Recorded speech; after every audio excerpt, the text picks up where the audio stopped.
Magsitayo po ang lahat.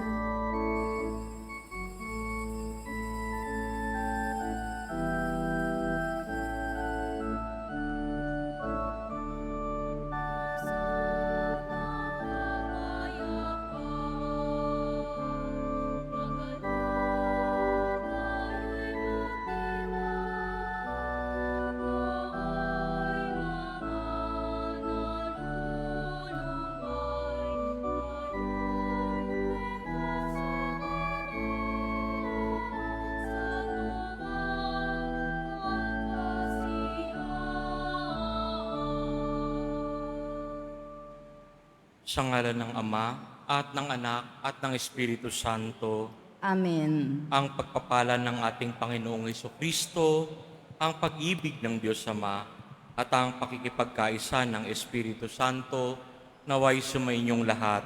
At sumaiyo rin. Mga minamahal kong kapatid, ipinagdiriwang natin ngayon ang linggo ng Laetare o Laetare Sunday, na mula sa wikang Latin na ang ibig sabihin magalak.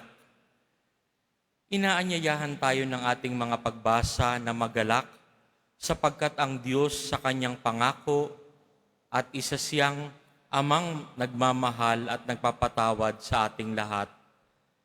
Sa ikalawang pagbasa, ipinapaalala sa atin ni San Pablo sa pamamagitan ni Kristo, itinuring tayo ng Diyos bilang mga kaibigan, hindi nakaaway, at hinirang niya tayo upang akayin pabalik sa Kanya ang mga tao. Upang tayo maging marapat gumanap sa banal na pagdiriwang, aminin natin at pagsisihan ng ating mga kasalanan. Inaamin ko sa makapangyarihang Diyos At sa inyong mga kapatid, na lubha akong nagkasala sa isip, sa salita, sa gawa, at sa aking pagkukulang. Kaya isinasam ko sa mahal na Birheng Maria, sa lahat ng mga anghel at mga banal, at sa inyo mga kapatid, na ako'y panalangin sa Panginoong ating Diyos. Kaawaan tayo ng makapangyarihang Diyos, patawarin tayo sa ating mga kasalanan, at patnubayan tayo sa buhay na walang hanggan. Amen. Panginoon, kaawaan mo kami. Panginoon, kaawaan mo kami. Kristo, kaawaan mo kami. Kristo, kaawaan mo kami. Panginoon, kaawaan mo kami. Panginoon, kaawaan mo kami. Manalangin tayo.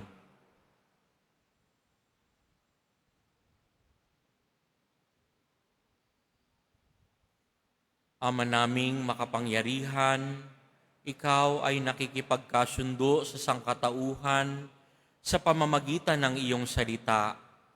Sa masigasig na pagsamba at matibay na pagsampalataya ng sambayan ng Kristiyano ay makadulog nawang masaya sa pagdiriwang ng dakilang kapistahan ng pagkabuhay sa pamamagitan ni Jesucristo kasama ng Espiritu Santo magpa sa walang hanggan. Amen. Magsiupo muna ang lahat.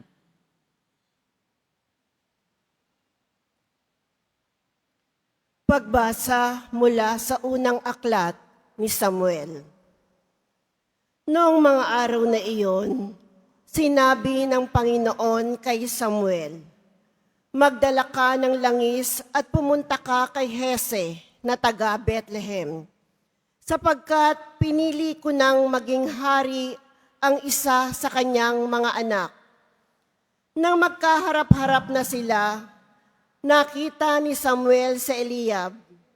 Pinagmasdan niya itong mabuti at sinabi sa sarili, "Ito siguro ang hinirang ng Panginoon para maging hari." Ngunit sinabi sa kanya ng Panginoon, "Huwag mong tingnan ng kanyang taas at kakisigan. Hindi siya ang hinirang ko. Ang batayan ko ay tulad ng batayan ng tao. Panlabas na anyo ang tinitingnan ng tao, ngunit puso ang tinitingnan ko." Isa-isang tinawag ni Hese ang 7 niyang anak, ngunit walang pinili sa kanila ang Panginoon. Kaya tinanong ni Samuel si Hese, Wala ka na bang anak kundi iyan? Mayroon pang isa, yang pinakabata at pastol ng aking mga tupa. Sagot ni Jese. Sinabi ni Samuel, ipasundo mo. Hindi natin sisimulan ang paghahandog hanggat hindi siya dumarating. At sinundo nga ang anak na ito ni Jese. Siya'y makisig na binatilyo, malusog at nangungusap ang mga mata. At sinabi ng Panginoon kay Samuel, siya ang hinirang ko, pahiram mo siya ng langis. Kinuha ni Samuel ang sisidlan ng langis at pinahiran si David sa harapan ng kanyang mga kapatid. At mula noon, sumakanya ang Espiritu ng Panginoon. Ang salita ng Diyos. Salamat sa Diyos. Pastol ko'y Panginoong Diyos, hindi ako magdarahop. Pastol ko'y Panginoong Diyos, hindi ako magdarahop. Panginooy aking pastol, hindi ako magkukulang. Ako'y pinahihimlay sa mainam na pastulan at inaakin niya ako sa tahimik na batisan. Binibigyan niya ako niyong bagong kalakasan. Pastol ko'y Panginoong Diyos, hindi ako magdarahop. At sang-ayon sa pangako na kanyang binitawan, sa matuwid na landasi, doon ako inaakay. Kahit na ang daang iyo'y tumatahak sa karimlan, hindi ako matatakot pagkat ika'y kaagapay. Ang tungkod mo at pamalo, ang gabay ko at sanggalang. Pastol ko'y Panginoong Diyos, hindi ako magdarahop. Sa harapan ng lingkod mo, ikaw ay may handang dulang. Ito'y iyong ginagawang nakikita ng kaaway. Nalulugod ka sa akin na ulo ko ay langisan, at pati na ang kalis ko ay iyong pinaapaw. Pastol ko'y Panginoong Diyos, hindi ako magdarahop. Tunay na ang pag-ibig mo at ang iyong kabutihan, sasaakit tataglayin habang ako'y nabubuhay. Doon ako sa templo mo, lalagi at mananahan. Pastol ko'y Panginoong Diyos, hindi ako magdarahop.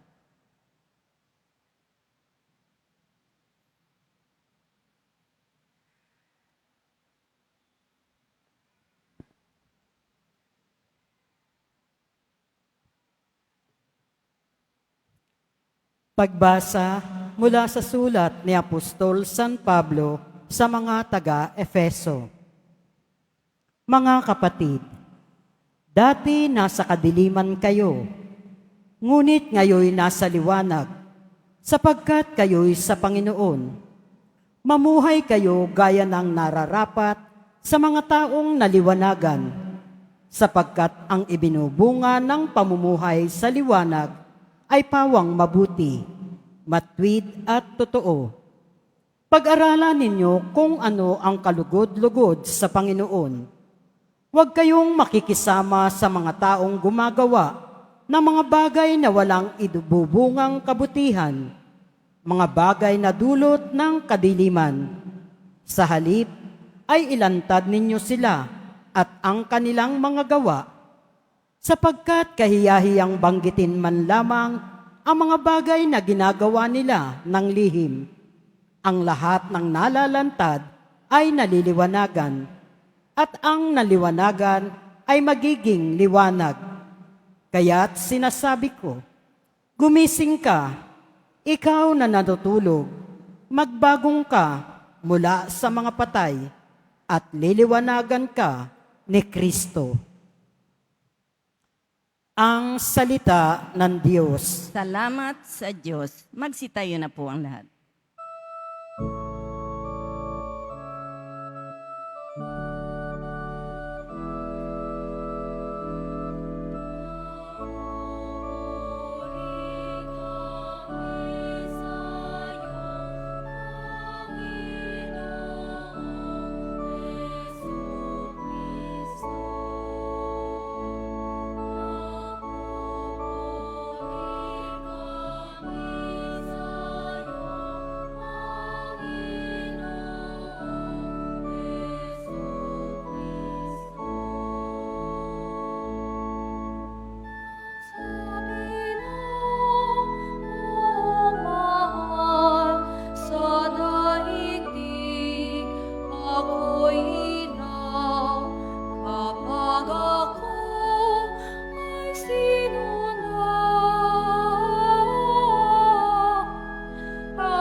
Sumainyo ang Panginoon.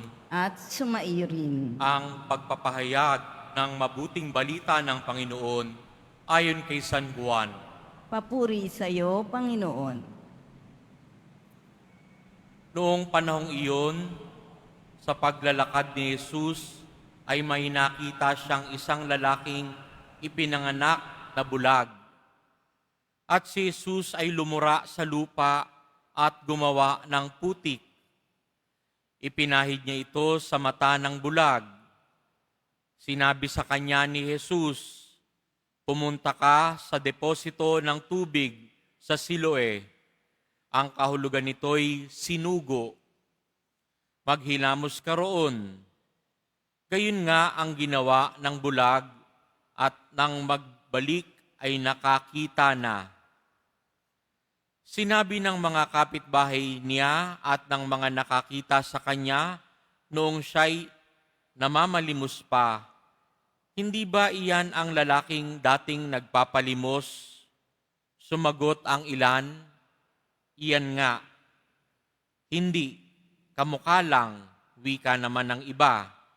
At sumagot ang lalaki, "Ako nga po iyon." Dinala nila sa mga Pariseo ang dating bulag. Araw ng pamamahinga nang gumawa si Jesus ng putik at pagdilatin ang bulag. Tinanong din siya ng mga Pariseo kung paano siya nakakita. Sinabi niya sa kanila, "Pinahiran niya ng putik ang aking mga mata. Naghilamos ako, pagkatapos at ngayoy nakakikita na ako."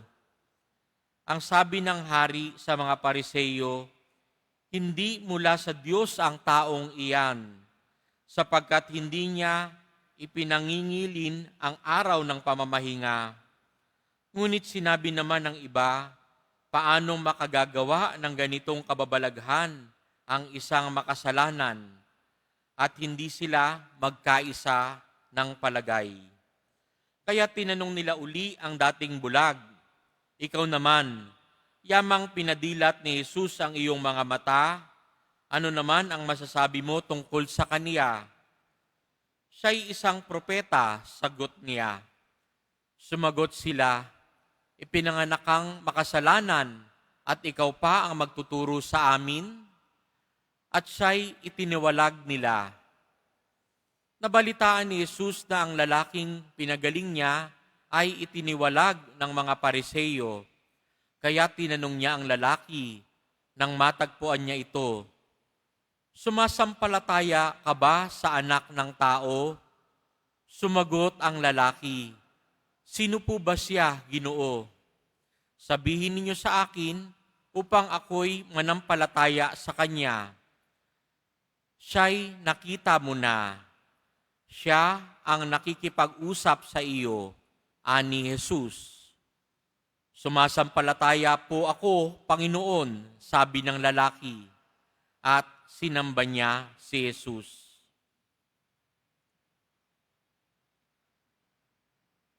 Mga kapatid, ang mabuting balita ng Panginoon. Pinupuri ka namin, Panginoong Hesukristo. Magsiupo muna ang lahat.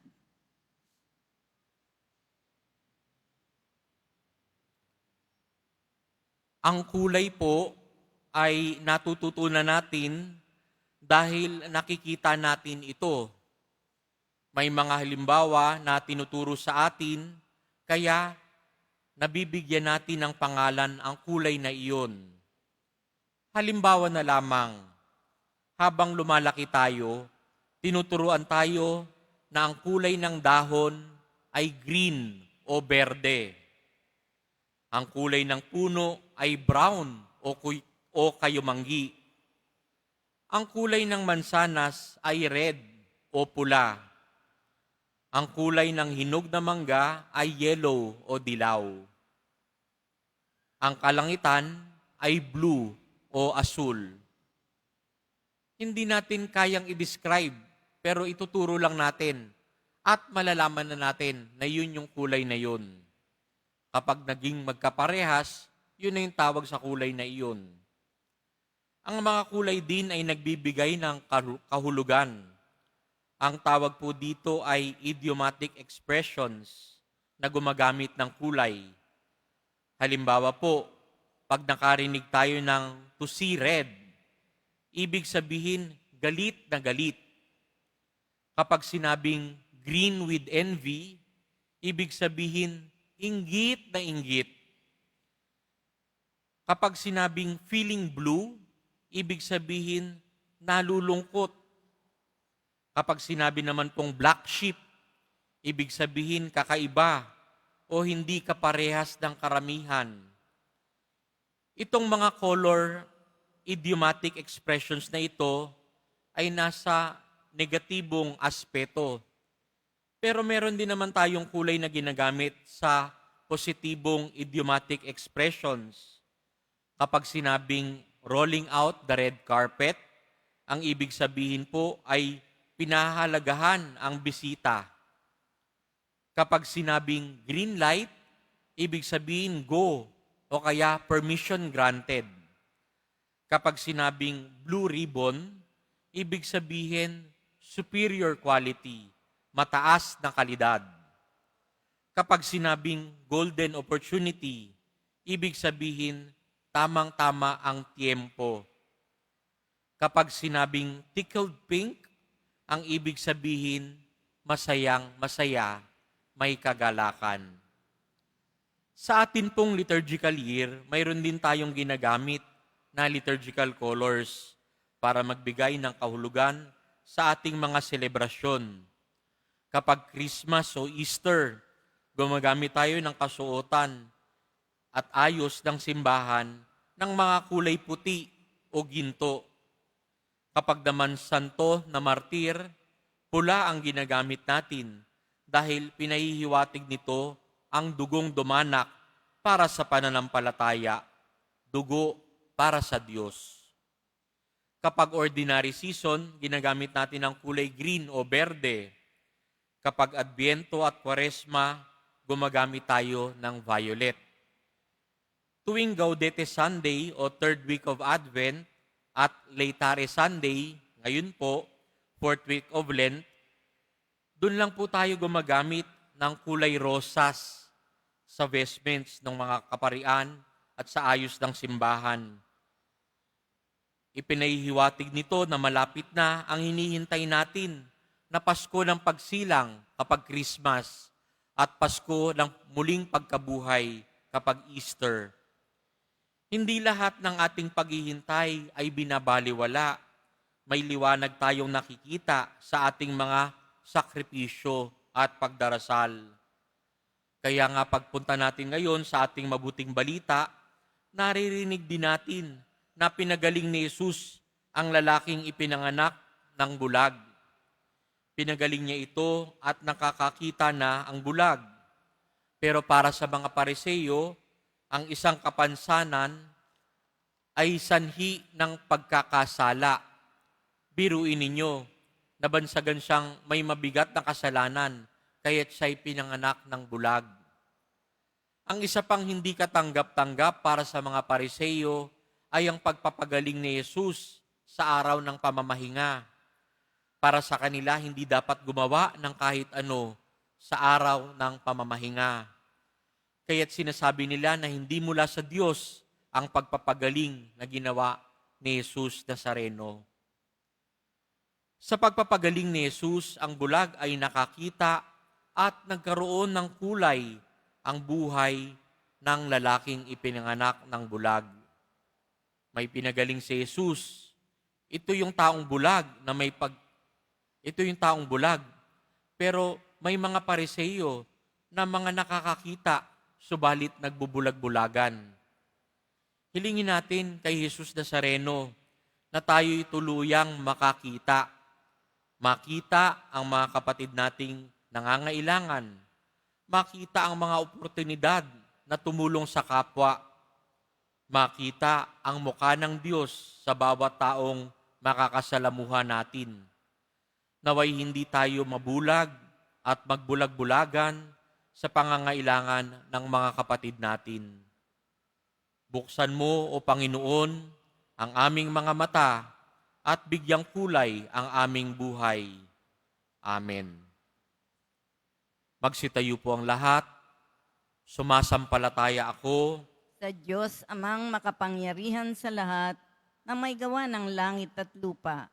Sumasampalataya ako kay Hesu Kristo, iisang anak ng Diyos, Panginoon nating lahat.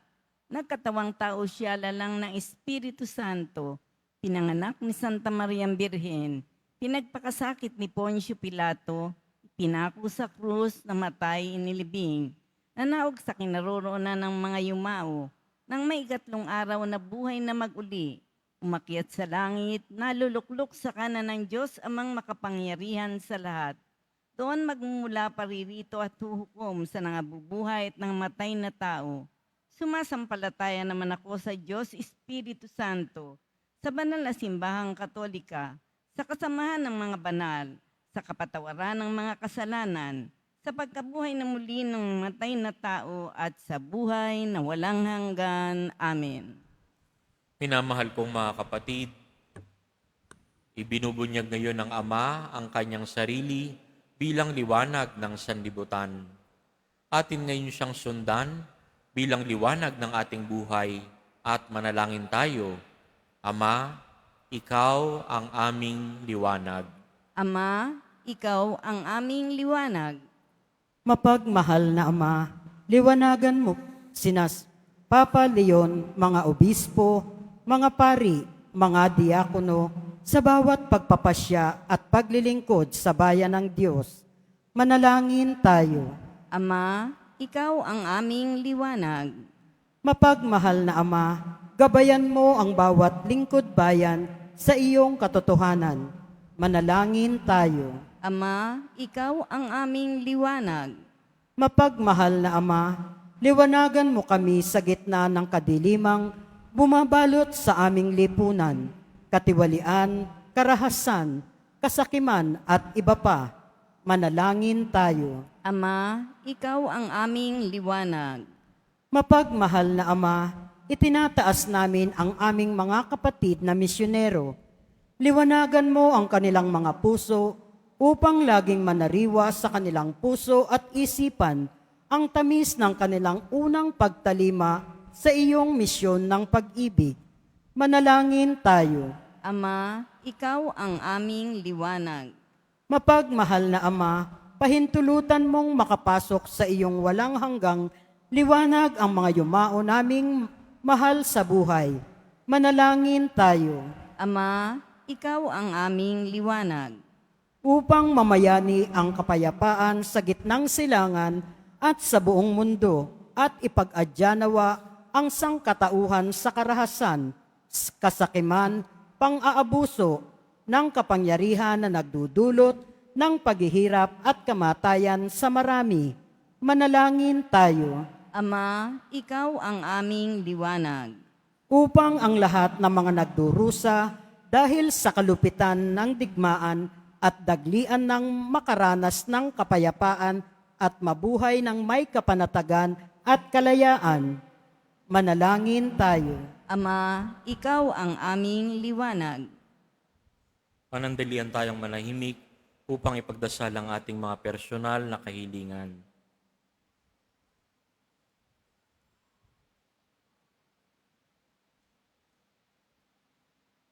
Ikaw ang aming liwanag, o Amang mapagmahal. Tulungan mo kaming magpahayag ng iyong kagandahang loob at pag-ibig sa pamamagitan ni Jesucristo na aming Panginoon. Amen. Magsiupo muna ang lahat.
Tayo na po ang lahat.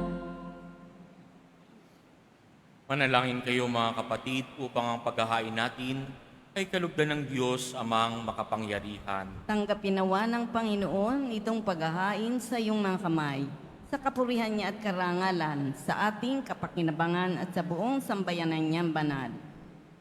Ama naming lumikha, para sa paghahaing nagbibigay kagalingan, kami ngayon ay masayang nagsisipag-alay.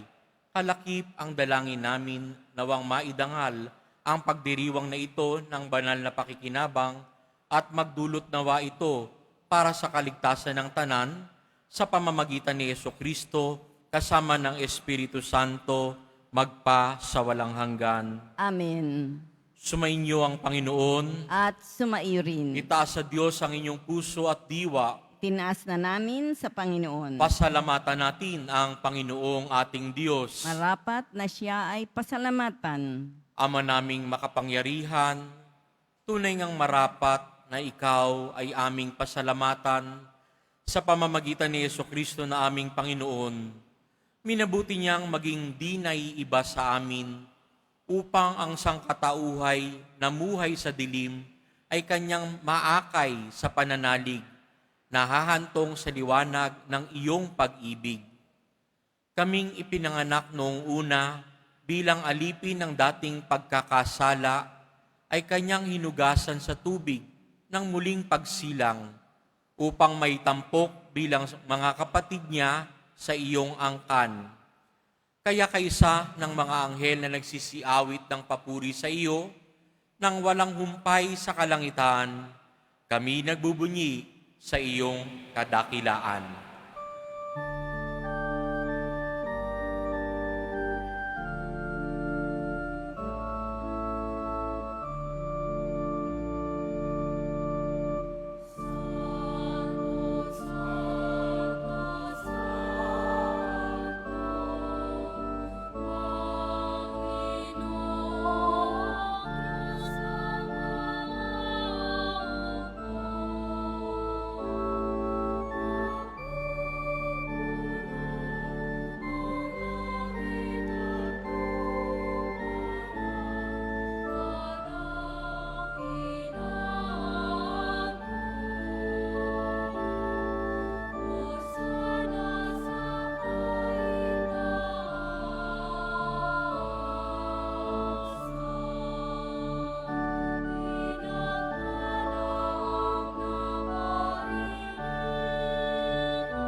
Magsilod po ang lahat.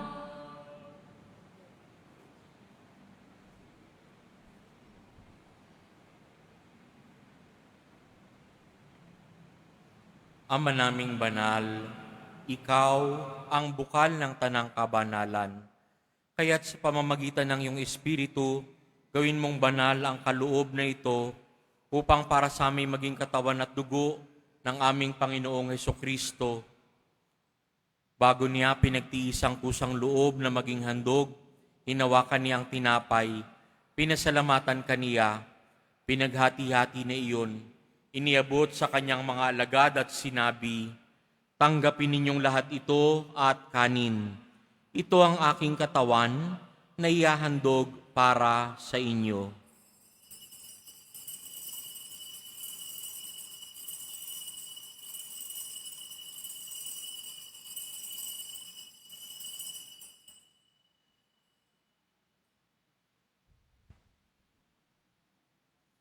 Gayon din naman, nung matapos ang hapunan, hinawakan niya ang kalis.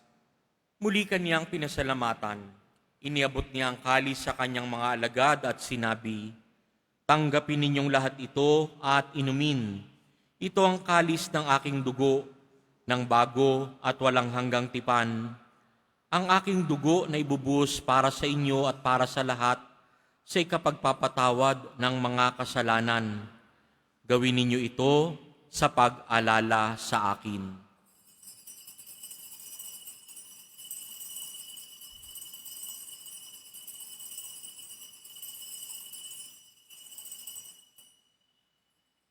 Magsitayo po ang lahat. Ipagbunyi natin ang misteryo ng pananampalataya. Si Kristo'y namatay, si Kristo'y nabuhay, si Kristo'y babalik sa wakas ng panahon. Ama, ginagawa namin ngayon ang pag-alala sa pagkamatay at muling pagkabuhay ng iyong anak, kaya't iniaalay namin sa iyo ang tinapay na nagbibigay buhay at ang kalis na nagkakaloob ng kaligtasan. Kami nagpapasalamat dahil kami iyong minarapat na tumayo sa harap mo para maglingkod sa iyo. Isinasamo namin kaming magsasalo-salo sa katawan at dugo ni Kristo ay mabuklod sa pagkakaisa sa pamamagitan ng Espiritu Santo. Ama, lingapin mo ang iyong simbahang laganap sa buong daigdig. Puspusin mo kami sa pag-ibig, kaisa ni Leon na aming Santo Papa at ni Jose na aming Obispo at ng Tanang Kaparian. Alalahanin mo rin ang mga kapatid naming nahimlay nang may pag-asang sila'y muling mabubuhay, gayon din ang lahat ng mga pumanaw. Kaawaan mo sila at patuloyin sa iyong kaliwanagan. Kaawaan mo at pagindapatin kaming lahat na makasalo sa iyong buhay na walang wakas.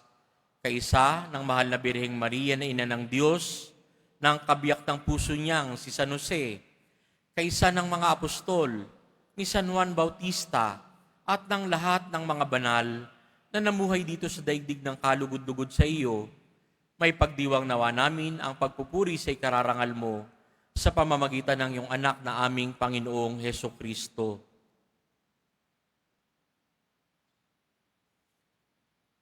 Sa pamamagitan ni Kristo, kasama niya at sa Kanya, ang lahat ng parangal at papuri ay sa iyo, Diyos Amang makapangyarihan, kasama ng Espiritu Santo, magpasawalang hanggan.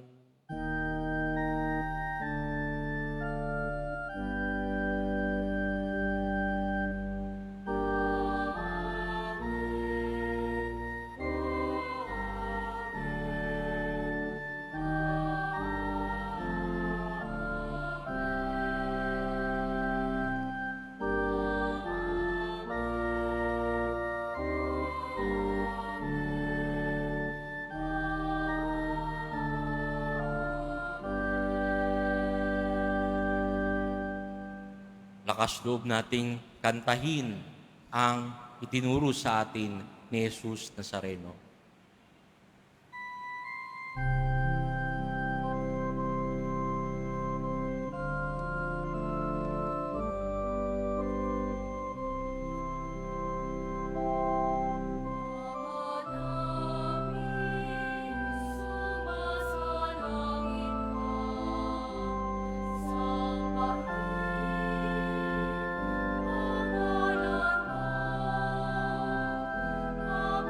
Sa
Hinihiling namin kami iadya sa lahat ng masama, pagkalooban ng kapayapaan araw-araw, iligtas sa kasalanan, at ilayo sa lahat ng kapahamakan.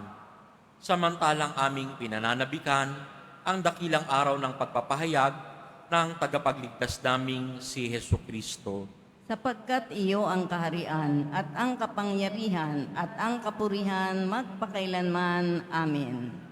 Panginoong Kristo, sinabi mo sa iyong mga apostol, kapayapaan ang iniiwan ko sa inyo, ang aking kapayapaan ang ibinibigay ko sa inyo.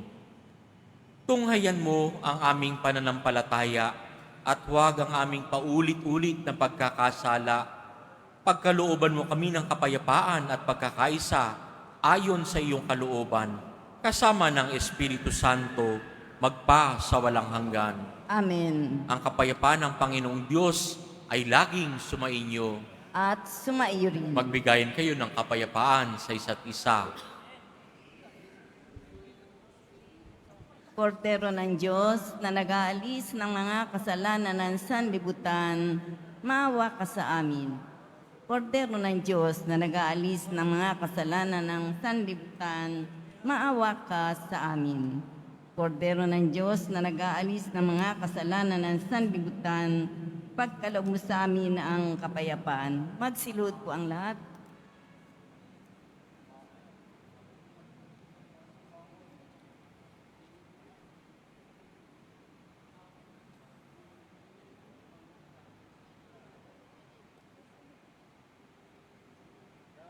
Ito si Jesus, ang kordero ng Diyos na nag-aalis ng kasalanan ng sanlibutan.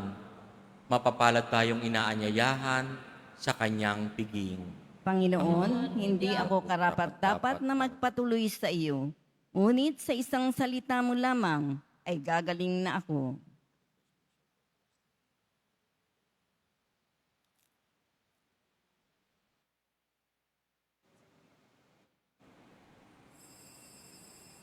Para sa lahat ng tatanggap ng banal na komunyon, sasagot po tayo ng amen.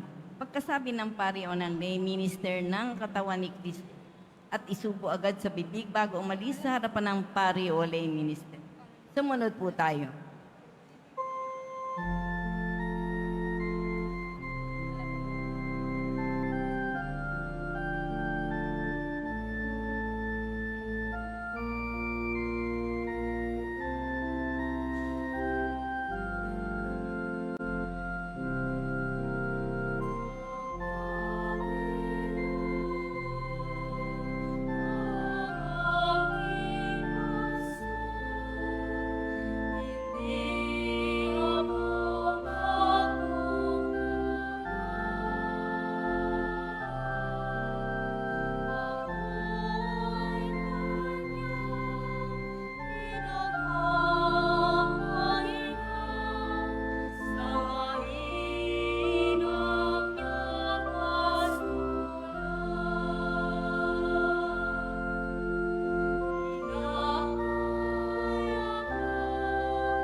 announcement.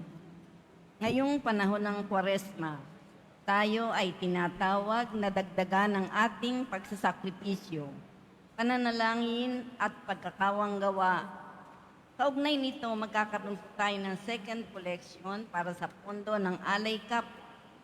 Ang malilipong dito ay gagamitin upang tumugon sa mga pangangailangan ng ating mga kapatid na may sakit, nagugutom at naging biktima ng iba't ibang kalamidad. Tinatawagan po tayo ng ating mahal na Arsobispo Jose Cardinal Advincula na maging paspalad sa ating cup. Tumulong po tayo.